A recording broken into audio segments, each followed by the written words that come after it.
24ನೇ ಅಧ್ಯಾಯ. ನೆಲಸಮವಾಗಲಿರುವ ಮಹಾದೇವಾಲಯ. ಯೇಸುಸ್ವಾಮಿ ಮಹಾದೇವಾಲಯವನ್ನು ಬಿಟ್ಟು ಹೋಗುತ್ತಿದ್ದರು.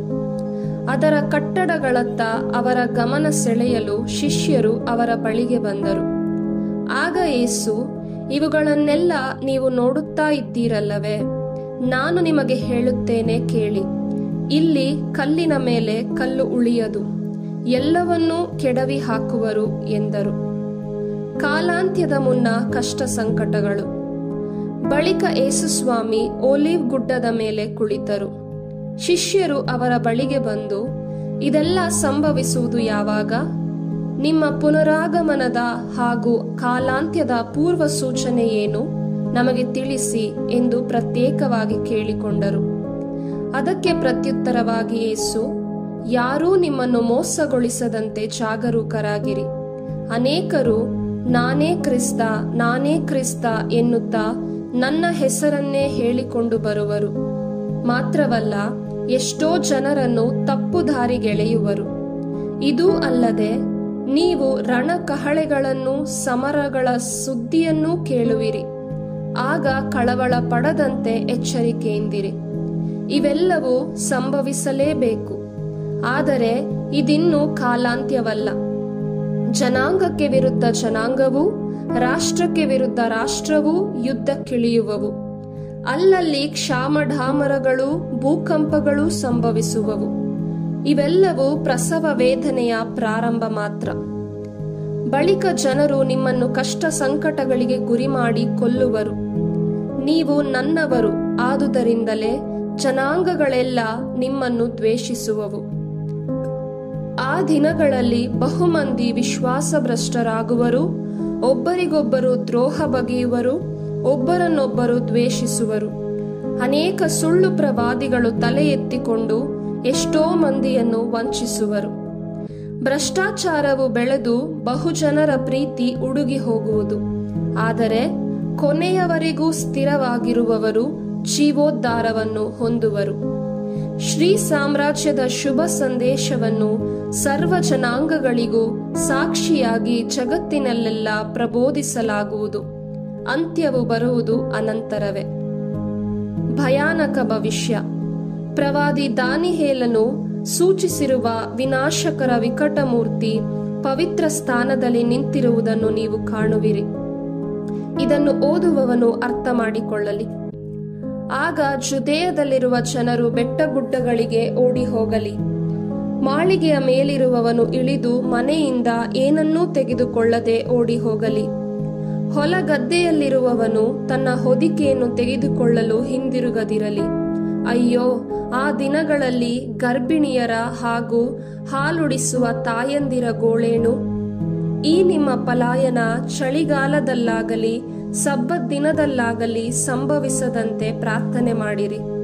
ಏಕೆಂದರೆ ಆಗ ಬರಲಿರುವ ಸಂಕಷ್ಟಗಳು ಸೃಷ್ಟಿಯ ಆದಿಯಿಂದ ಇಂದಿನವರೆಗೂ ಇರಲಿಲ್ಲ, ಇನ್ನು ಮುಂದಕ್ಕೂ ಇರುವುದಿಲ್ಲ. ಆ ದಿನಗಳ ಅವಧಿಯನ್ನು ಕಡಿಮೆ ಮಾಡದೇ ಇದ್ದಲ್ಲಿ ಯಾವ ಮಾನವನೂ ಉಳಿಯುವಂತಿಲ್ಲ. ಆದರೆ ದೇವರು ಆರಿಸಿಕೊಂಡವರ ಪ್ರಯುಕ್ತ ಆ ದಿನಗಳನ್ನು ಕಡಿಮೆ ಮಾಡಲಾಗುವುದು.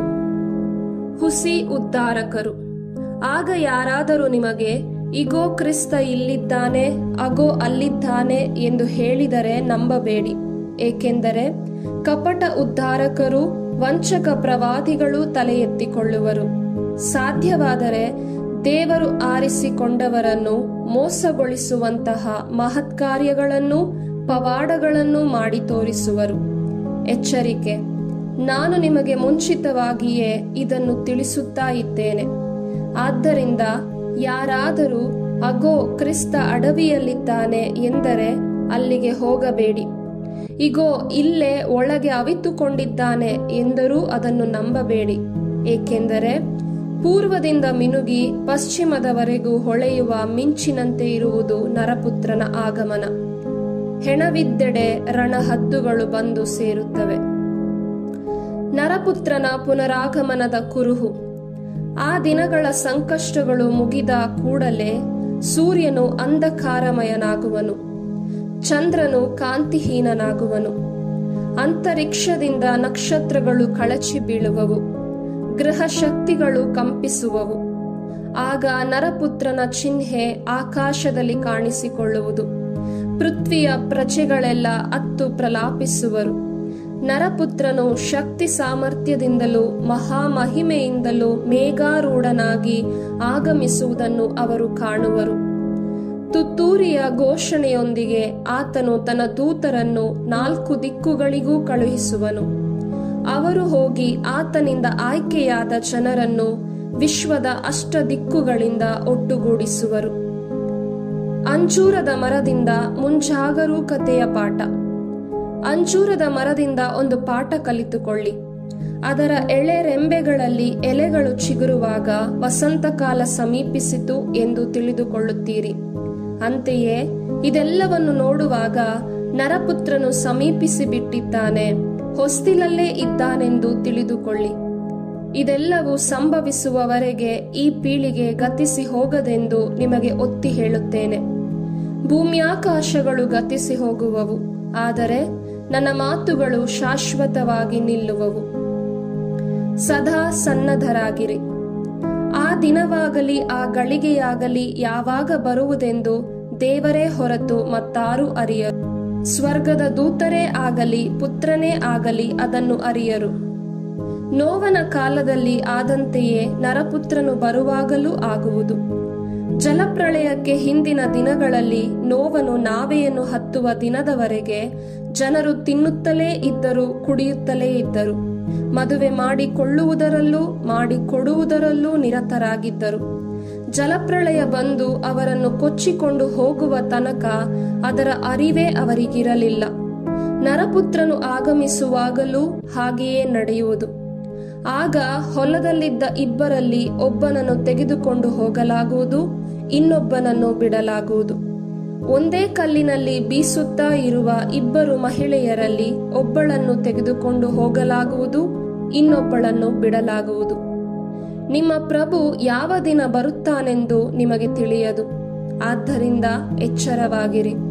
ಕಳ್ಳನು ಬರುವ ಗಳಿಗೆ ಮನೆಯ ಯಜಮಾನನಿಗೆ ತಿಳಿದಿದ್ದರೆ ಅವನು ಎಚ್ಚರವಾಗಿದ್ದು ತನ್ನ ಮನೆಗೆ ಕನ್ನ ಹಾಕಲು ಬಿಡನು ಅಲ್ಲವೇ? ಇದನ್ನು ಚೆನ್ನಾಗಿ ತಿಳಿದುಕೊಂಡು ನೀವೂ ಸಹ ಸಿದ್ಧರಾಗಿರಿ. ಏಕೆಂದರೆ ನರಪುತ್ರನು ನೀವು ನಿರೀಕ್ಷಿಸದ ಗಳಿಗೆಯಲ್ಲಿ ಬರುವನು. ಮೆಚ್ಚತಕ್ಕ ಮೇಸ್ತ್ರಿ. ಪ್ರಾಮಾಣಿಕನೂ ವಿವೇಕಿಯೂ ಆದ ಮೇಸ್ತ್ರಿ ಯಾರು? ಕಾಲಕಾಲಕ್ಕೆ ಸರಿಯಾಗಿ ಕೂಲಿ ಆಳುಗಳಿಗೆ ದವಸ ಧಾನ್ಯಗಳನ್ನು ಅಳೆದುಕೊಟ್ಟು ತನ್ನ ಮನೆಯ ಮೇಲ್ವಿಚಾರಣೆಯನ್ನು ನೋಡಿಕೊಳ್ಳಲು ಯಜಮಾನನಿಂದ ನೇಮಕಗೊಂಡವನು. ಯಜಮಾನನು ಮನೆಗೆ ಹಿಂದಿರುಗಿ ಬಂದಾಗ ಆ ಮೇಸ್ತ್ರಿ ತನ್ನ ಕರ್ತವ್ಯವನ್ನು ನಿಷ್ಠೆಯಿಂದ ನೆರವೇರಿಸುತ್ತಿದ್ದರೆ ಅವನು ಧನ್ಯನು.